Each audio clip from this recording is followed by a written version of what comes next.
Hey, party people, and welcome to this episode of But Are You Weird? A podcast dedicated to spending time talking with some creative, captivating, and downright cool people, diving into their world and ultimately asking, but are you weird? I'm Amanda, your host and resident weirdo, and as always, I'm so happy you're here with us. And our guest on this episode is Jess. Yay! So, Jess, we're on Zoom, but we don't have cameras on, but I did see you for like a couple of seconds there. I haven't seen you in so long. I know. On social media pictures, yes, but like a moving live time image of you, it's been, oh my gosh, it has been 17 years. Oh my gosh, I feel like I'm in the Titanic when she's talking about her. In 84 years. No, that can't be. How have you been? What's up? How are you? Wow. Well, we've gotten to see the mom era, right? We've interacted a little bit. I know I reached out a couple of years ago about like breast pump flanges because I didn't know if maybe we had the same size flange. That is motherhood. I know. You're like, talk about a journey. I feel like there's been multiple lifetimes since then. Besides our children, right? Those are multiple lifetimes. But I feel like, haven't you gone through multiple lifetimes since we were last at Bay Path? Yeah. Now that I'm actually thinking about it, so much has happened in those 17 years.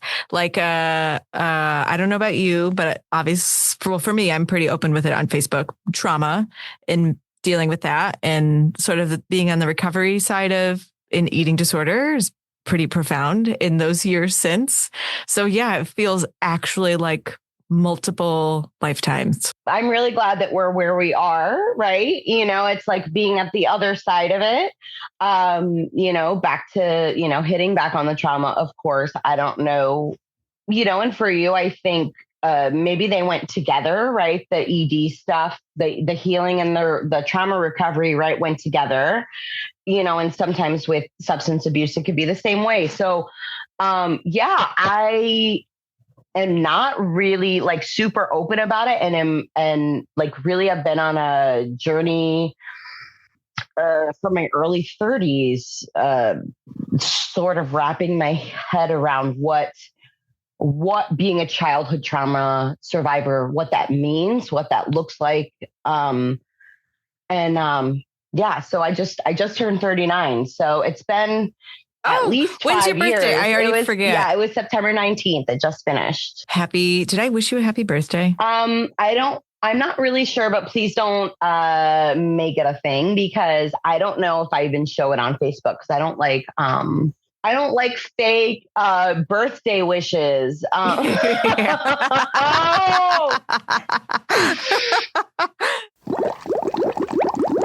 So thinking that people are hearing us talk and they have no idea what we're talking about. 17 years ago, you did mention Bay Path. Do you want to share a story about how we met or how the heck do we know each other? Who are you? How do I know you?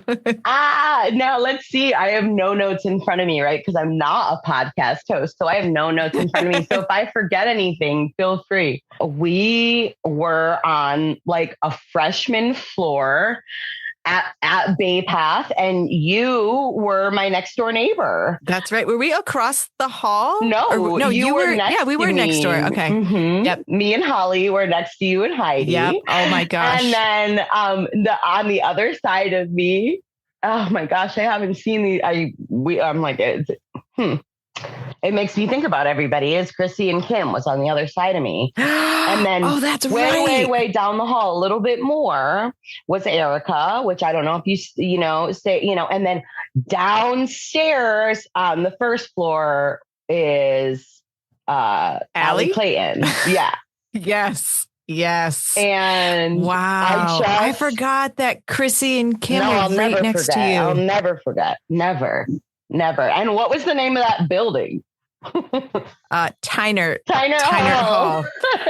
Yes, but yes. I was actually thinking, do you remember? I can't remember what the number was, but someone like didn't move into their room across the hall from us. So we set up club like 421 or something. It was like the room number. And because the room wasn't locked, we would go in there and put our speaker in there. I kind of forgot about that. There actually are a lot of, like, I'm being flooded with kind of a lot of memories right now. Yeah, that's great. That's very happy. Yeah. But like, knowing what I know now, right? You kind of ghosted us, right? I didn't know I was your DD. We went to a party, and not too long after that, things sort of shifted in our friendship. We were okay, but like our friendliness sort of went away. And I know now that you were going through some heavy shit, and you're probably going to have to bleep me, and that's okay. But I didn't know. And I wish I knew, now. I don't know if I would have dealt with it properly, right? Because we were like introduction psychology students. And now I get it, but I didn't understand then, right? I'm literally crying, just so you know. Like, it feels so nice to hear that. I was not expecting you to say that at all. This wasn't part of the plan of bringing that up. But wow, I guess I needed to really hear that part because, yeah, we did drift away for reasons I'd like to think were beyond my control because, yeah, I was going through a lot of stuff. And I really did love our friendship. And that's why I think we've stayed connected in some whatever meaningful way that we can hold on to. Because so I guess I'm going to get into very quickly, like why I invited you on the show. Yeah, totally. I know. Tears. Misty, sorry. And you were invited, well, for two reasons. One, I'm going to go to the point blank reason. You had reached out and said, like, you think you would be great, to which I was like, oh my gosh, absolutely, Jess would be great. When I think about you and I think about going to college and living in the dorm, oh my gosh, I picture you, and we probably made this parallel before, as like Punky Brewster. We've gotten that before, right? Yeah. I've gotten that before when I worked, actually, while I was in college, I worked up in West Springfield at the Hoffer House, and I got called Punky Brewster there too, because I had a pretty wild get up in my little, like a German Punky Brewster vibe. Very fun. Yeah, Brewster like that. Oh boy. But so like that, like very, I don't know, like from the looks of it, very playful. And I can just picture your freckles in your eyes when you smile. And you were so sweet and caring. And you were, I mean, I had friends in high school, but to make a connection with you and for you to be that friendly with me and to feel so, I don't know, like we could be goofballs together, and we definitely were goofballs together. And I know that my mother also loved you. Aww. She would always ask me about how Jess is doing. And so when I think about,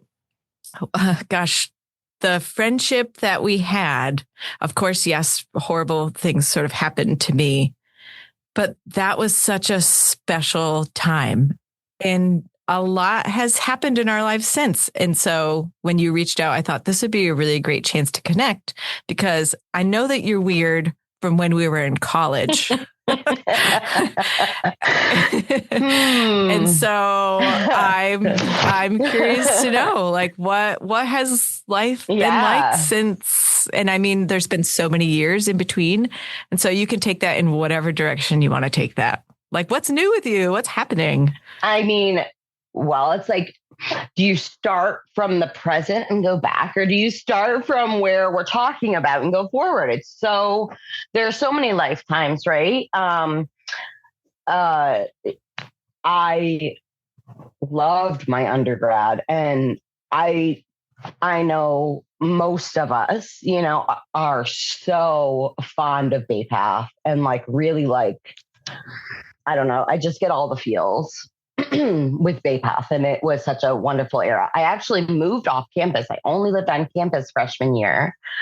And I actually moved off campus and I lived with my grandma for a couple of years. And then I was sort of like half at grandma's, like half at a boyfriend's house when I was a senior, I graduate, when I graduated, I went back to school not too long after that. But I'm not going to say it was a mistake. I literally graduated, or I went to post-university for my master's, like not completely on a dare, but I used to work in a group home, and my coworker, Jenny, like we were just bored and we had already watched all of People of Walmart. Remember People of Walmart? Oh my gosh. Oh my God. If you watched all of People of Walmart, because all the group home clients were all with their respective families, and we were just holding down the fort in case anybody called us, needed us, got dropped off, whatever. And she was like, I don't know. I think I'm going to go to post-university. We get a discount, like, because we work at Ability. And I was like, yeah, cool. Like, and she was like, you should do it with me. And so 3 of the coworkers at that house where I worked all went to post at the same time. It's kind of weird. And then there was this gap where I finished school, right? I was done with my master's. I, of course, throw in a couple of relationships. They go up and they go down. And we know that I hate admitting this, right? It's like we go back to our trauma. We don't know that we're doing it. We don't know. So these dynamics and these cycles and these types of people, we gravitate towards them because of the energy or because of the type of people that we are. So, I don't know if I've ever recognized a red flag in my life. And this coming from, I'm a newly emerged therapist, like spoiler alert, you know what I mean? After I became a mom, like I went back to school and I finished my licensure. So, a whole bunch of stuff happened, right? I had babies. I moved to Hawaii. I had a sabbatical in Hawaii. Oh, wow. Life-changing. So good for my nervous system. Now I'm doing this, raising the little kids season. Yeah. We just got out of diapers. It's like, I call it the butt wiping era. I'm still in the butt wiping era. You too are still in the butt wiping era. Yeah. So what do you have for littles? How old are they? So my oldest, his name is Silas. He's 8. And then my daughter's in the middle. We call her Princess, but her name's really Zion. And she's 5. And then my youngest is Elijah. And so he is 3. My oldest, I need to start reeling him in with the independence, right? I feel behind the ball a little. Like he doesn't know how to tie his shoes. But we've gone through quite a journey with my oldest. And that's another thing I reached out about that weighted blanket a couple of years ago. Yeah. So he recently, actually, we both recently got diagnosed with ADHD. And him with a different learning disability pertaining to reading, and I should have known for myself because I had some learning difficulties as a kid, some pretty significant learning difficulties. It was the 90s, so people can squeak by maybe undetected or my mom knew, but like I don't know. In school, I didn't really end up getting much official help. I had a first grade teacher who stayed after with me, but that was off the record, right? Well, that was really nice of her. Mrs. McCormick, I'm sure she's in heaven now because she looked like the woman's equivalent of Mrs. Doubtfire. If Mrs. Doubtfire was a cis woman, I hope that's not offensive to Mrs. McCormick, but no, she's since moved on to glory. So she stayed after first grade with me every day. And so yes, shout out to the teachers. But and so you had mentioned that at the same time you were diagnosed. Did you happen to pursue testing at the same time? No. Was it like, tell us the story about that? No. How did that come to happen? For one, I have never come across anybody else that claimed to deal with postpartum PMDD. I don't know anyone else, but I'm somebody who experiences postpartum PMDD. So after I had my first, when you're getting to the year mark, I was really experiencing out of body rage and anxiety, in those, I guess the luteal and the menstrual phase. Right. And so it's like out of body and like really not okay. And with a very small child at home. So then the PMDD returned after each subsequent pregnancy. They say your hormones reset. They just reset however they want. And it did return. So I was somebody who became obsessed with Lexapro because it worked, loved it. Mm-hmm. But it's one of those medicines that you can only go so high because of your liver. So if you max out, you have to take a vacation, or for me, like a pregnancy would be a vacation, and then it'll work. Now, at the other side of having babies, I've been on a medication merry-go-round trying to find something that works for me now. So my med manager, after throwing stuff at the wall and nothing really sticking, my med manager sent through a couple of screeners just for ha-has, because we've been trying different medications for the last better part of a year.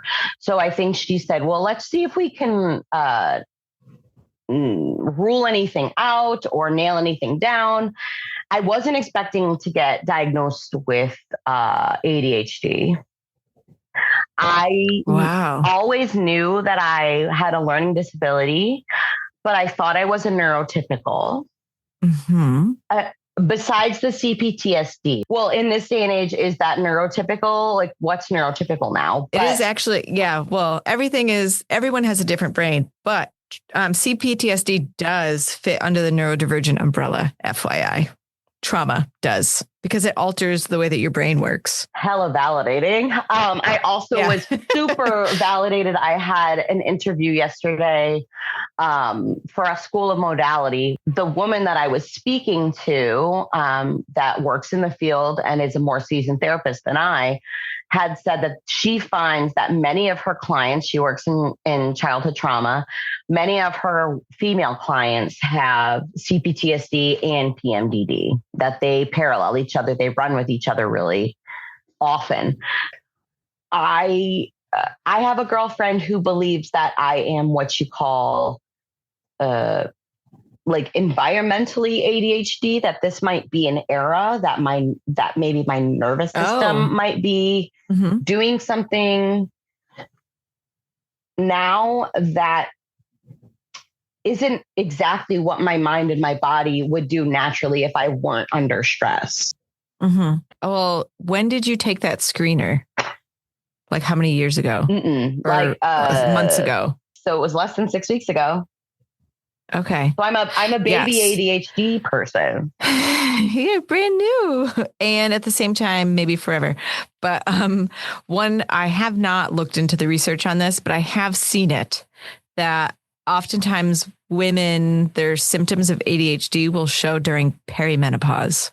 And so we are of that age. I know that. And I was going to ask you, when you said women of a certain age, didn't feel targeted because I'm having some like hot flashes and night sweats. And yep, it's our time. I had a situation at a restaurant recently where it's like, was it the shrimp, or did I just suddenly get such a strong hot flash that I threw up? Like, what? Yeah.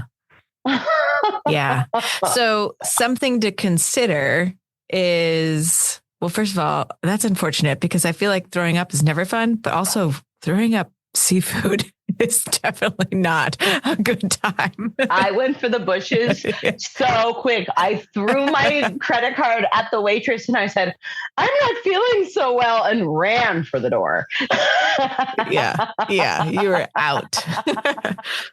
The experience of perimenopause can sort of bring to the surface pre-existing ADHD symptoms. For ADHD, it's a developmental disorder. Mhm. So it has to be literally present from a young age in order to get the diagnosis.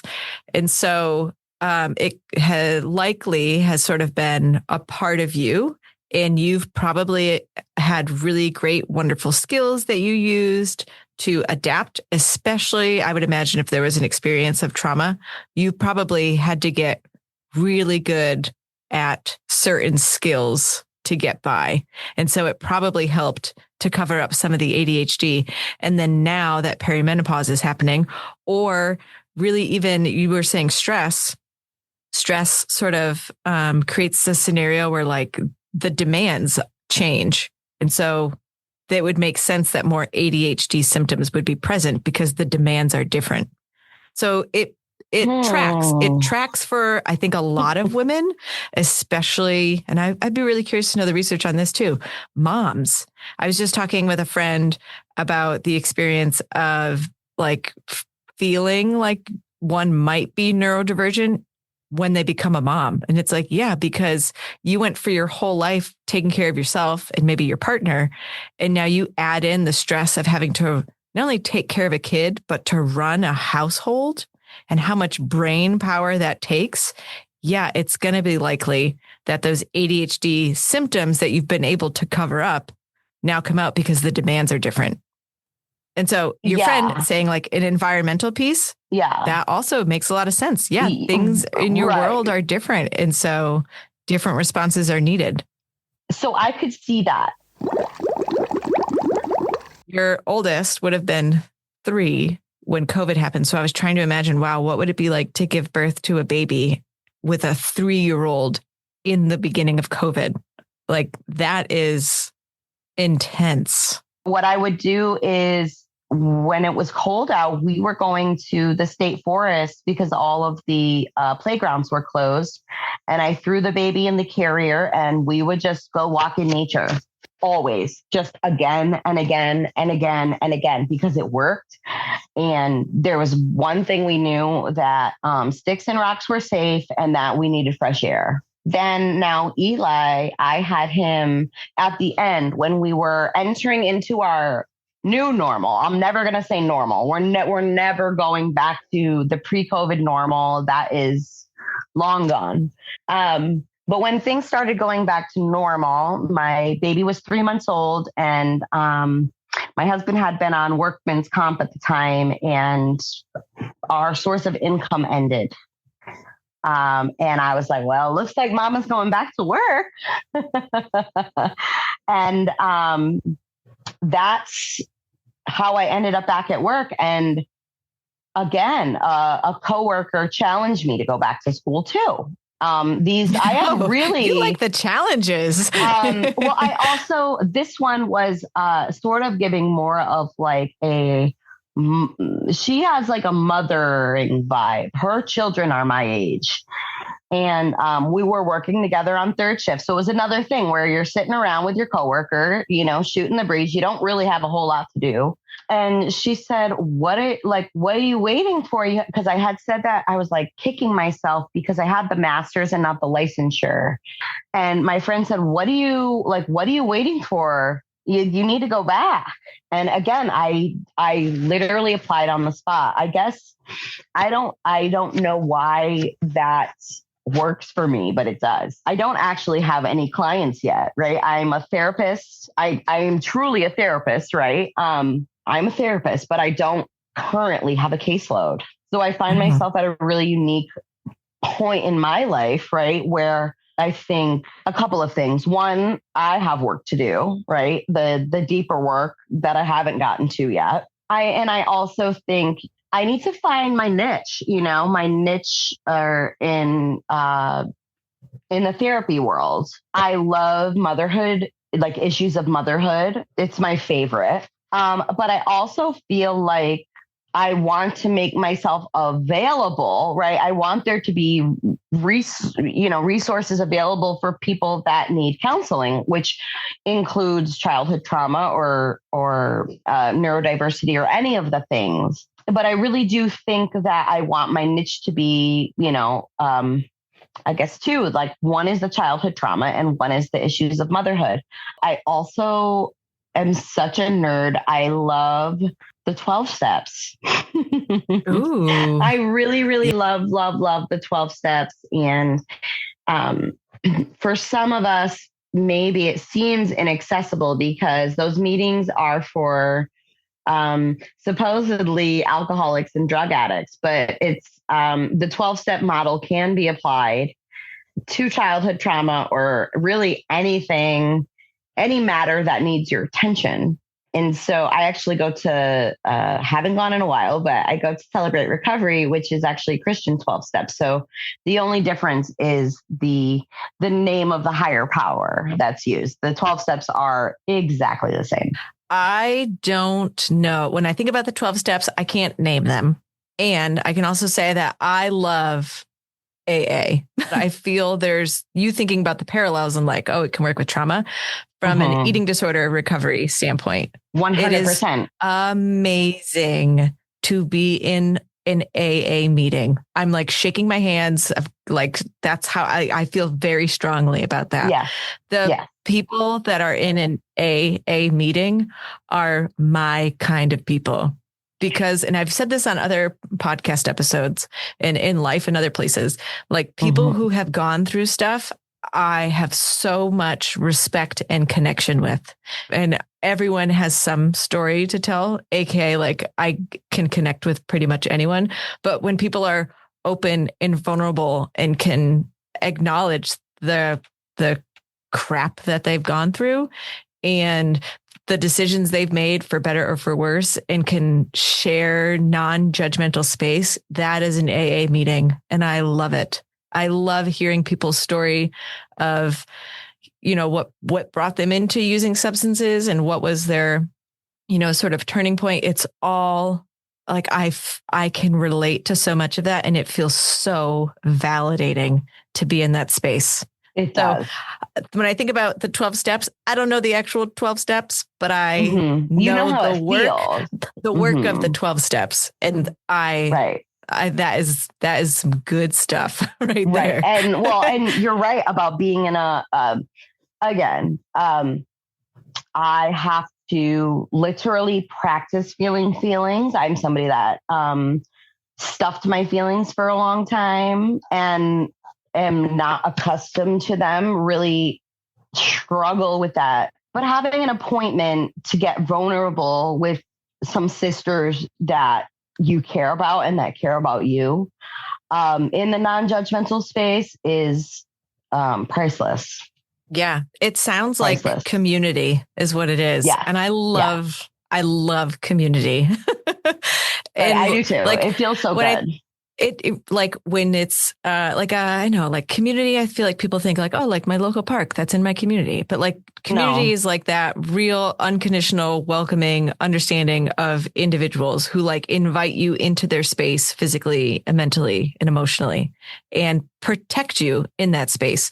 And so, yeah, having the CR meetings is community where everyone is welcome here. Everyone is appreciated. Everyone is going to support one another. And then when you're in that space, certainly there's community, but even, you know, when you're not in that shared space together, the community still exists and like people will still care for one another. And it's really interesting now thinking about how you were just talking about feeling isolated before, like motherhood being so isolating, and you have, I don't know, maybe intentionally, unintentionally, like tapped into different community places, like creating a community at work or the CR, or thinking about, you know, being a therapist, helping mothers in motherhood, like you're actually creating community there. Right. And now you're in the neurodivergent community. I know. Well, in multiple directions, right? For myself and for the guys in my life.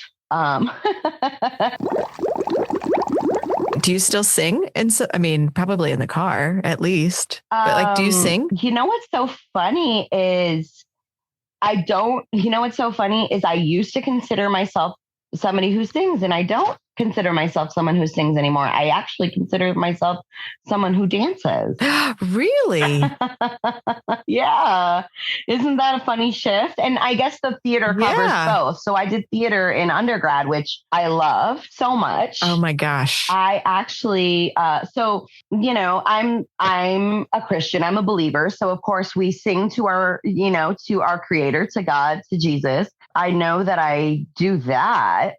That doesn't feel like that I feel like singing and worship are different, but I don't consider myself somebody who sings now. You're a dancer. Yeah. My two favorite kinds of dance, and I feel like they're related, and it's going to take a minute to get there. So stay with me, but I love country line dancing. Oh my gosh. Okay. I'm in already. Yeah. It's my favorite thing ever. But then over time, I met another soul sister, somebody that I go to church with. I call her my dance partner. She's so much more than that because she's partnered with me through motherhood. But we actually do Messianic dancing together, which is Israeli folk dancing, or also known as Davidic dancing. So it is circle dancing, or like, you'll see the Jewish wedding, like, that one, with the hands. But this is Jewish circle dancing, but it's worship. So we do that together, or with our children, or with our friends, or whatever. And I really feel like a worshiper.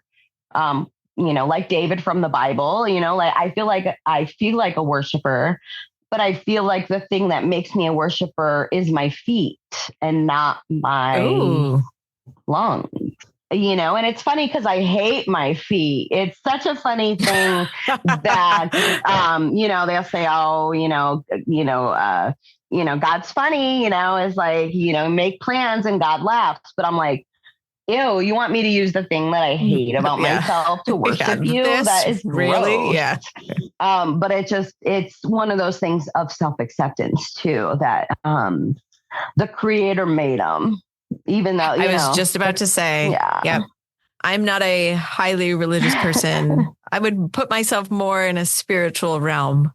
And I can think that would probably be the logical interpretation, was the creator made you just as he intended to make you, or just as they intended to make you. Right. So yeah, those feet were meant to do the dancing and worship. Right. It's sometimes hard to accept that. So I think, I want to return to the theater with my children. I plan to return to the theater as an adult or as a mom, either one. And I wouldn't, rule out like choir type stuff in the future, but I see myself as a worshiper. I'm somebody that, my church is different. So we meet in almost a 300-year-old congregational church, but we're actually a Messianic congregation, which means, how I like to say is, we're a Christian church with Jewish flavor. Ooh, okay. Mm-hmm. We follow the Torah cycle, which, so we go through the Torah and read a portion every week of the year, but also recognize the New Testament as the Word of God. So we have both. We've got the heritage, the heritage of the Bible. And then we have the new covenant, right, that Jesus came. So we've got both. And we love raising our children like this. My kids celebrate different holidays than I grew up with. And so all this to lead in and say that I like to worship with flags and tambourines and shofars, which are like a ram's horn that's sawed off at the end. And I can blow one pretty well, actually. Weird. That's a weird fact. There you go. That's a really weird fact. That I can blow a shofar better than my husband. My church isn't Pentecostal, but when I describe our congregation and our worship, there is an outward expression, of their love and creativity for their creators. So you'll definitely see a lot of different things, sort of some Jewish stuff with the tallits over the head, the prayer shawls, and dancing and flags, and a very spirited gathering on Shabbat morning, which is Saturdays. So that's been quite a journey, because I wasn't a Christian believer when you knew me in college. That's what I was just about to say. Yeah. I was trying to think like, oh yeah, when I met her, what were her beliefs? Yeah. Did she know Jesus? No, she did not know Jesus. He knew me though. So I had a pretty wild and radical conversion experience after I graduated. I was 23. It was 2009. So we graduated in 2008. I have been a faithful and spirit-filled believer since, meaning that and this might fall under the weird category for some too, but I can not audibly hear the voice of the Lord, but I can feel a heart impression or a direction from the Lord. And I can sometimes feel protection from him, by situations and scenarios. He communicates with us. Also, he can communicate through people and through, his word, the Bible too. So I feel like I can hear from him. Also, I forgot that I'm obsessed with journaling, and I like to it's like prayer, that you can write down what you want to say. So sometimes I feel sort of dumb talking to somebody you can't see. Sometimes I can feel like I hear his impression back. So I can jot that down and save that for later when I need to remember what age-old wisdom has to say about my situation in my life. Yeah, I'm not the same person I was in college, of course, but I'm not the same person I was before I was a mom either. I feel like those are lifetimes. Yeah. Well, you take on new roles and you do new things. And I think about it in some ways of like, you level up. It's like, okay, I've met the demands of being that version of myself, and I'm ready to be this other version of myself. Right. All still yourself in the process. You said you're not the same person you were in college. I agree. And at the same time, there is so much of the same Jess from college that I hear when you're talking. And like, I'm imagining the Jess that I remember from undergrad when she would talk would, oh my gosh, I'm imagining like side swept bangs a little bit, but like you would talk, and on certain like points in your sentence, you would almost always like pull your hair behind your ear. And like this look of like, are you following what I'm saying? Ooh. And so when you're talking, I don't know if you're doing it because I can't see you, but it sounds the same. Like the way that you talk. Yeah. And even you said something that was like nonchalantly deep. You've said it a few times. And I'm like, that's still the same Jess, where it's like we're having a casual conversation, but then you throw in something that's like, wow, hold on, philosophical. Let me soak up that for a second. I can't think of what it has been in the conversation, but the way that you talk and how you talk is the same, which is so cool. But like your things that you talk about are just different. So like, I still hear don't feel like the same Jess, right? And I know that I look a lot like her, although my body looks different. My body looks different than it did, but my face looks the same, You mentioned in that little brief story a couple of weird things that you do, but I'm going to ask you outright. Jess, are you weird? Yes, I am very weird. One of my newest weird things is that I become a plant mommy. In the past couple of years, I become a plant mommy. I'm not somebody who gardens yet. I want to be, and I had a failed pumpkin patch last year, so we're still recovering from that. But yeah, I mean, I've always been weird. I would say so. I don't know what happened in those years in between, but you were but the weird predates college. You know, it was already there. You worked at Price Chopper? Is that where you worked? Mm-hmm. And Yeah, I think you you used have to a call good it memory. well, you used to call it P-Chops. That's weird. Is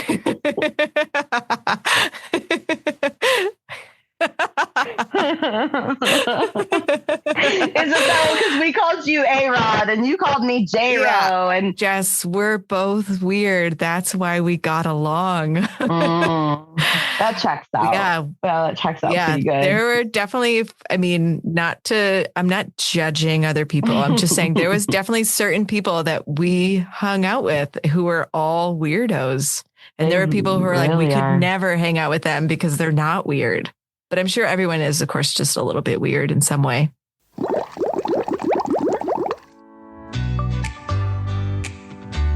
All right, that's a wrap on this episode of But Are You Weird? Thank you so much to Jess for letting us get to know you and showing us your weird and wonderful and community loving and community giving self. And thanks to you for tuning in and getting weird with us. Once again, I'm so glad that you're here. If you enjoyed this episode, please follow, leave a comment, or share it with your favorite curious mind. Until next time, stay curious, stay kind, and definitely stay weird.